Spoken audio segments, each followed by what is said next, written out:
Hey ya, Miller bu, Devran Cumayip, bu Ertuğrul. Hana let's go. Gel yanıma men yanı koyma, ellerimden ayırma ellerini.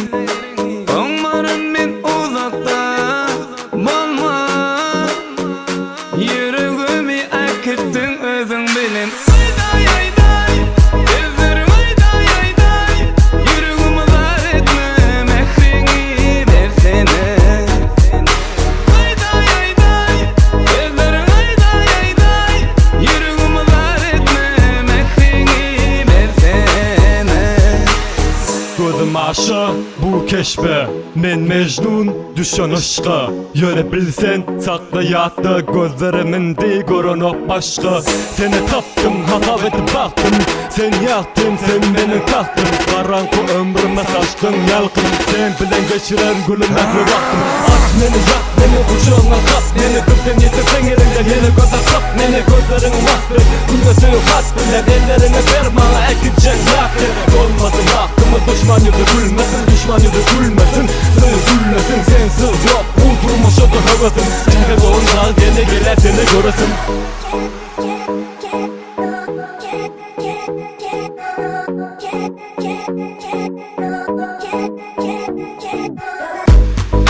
Gel yanıma men yanı koyma, ellerimden ayırma ellerini.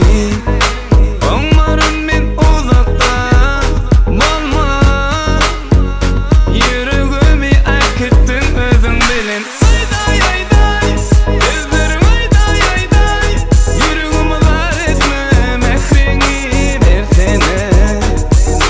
Ayday ayday, gözlerim ayday ayday, yüreğimi dar etme, mehrini versene.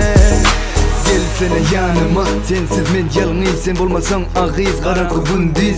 Sen üçün vereyin varımı, görmek üçün yarım ol didarını. Yarım sana men gün yalı aşık, barcak yanına sen denizden aşık. Görmek üçün ol yayda karşı, bilmen ağız sensiz bir günüm yaşap. Özgüre bakmanım, sevgilme sakmanım. Geçsen çaklan, sen beni sakla. Şimdi ayrımlamam beni sen hakla. Sen denen ki çıkarmağın yatan. Verip bekerimsin, ben delimsin. Seni suyuşumu, vak bilsen sen. Duysan sen, yüreğime vuruşunu. Ne dedik yüreğime kuyma kurşunu.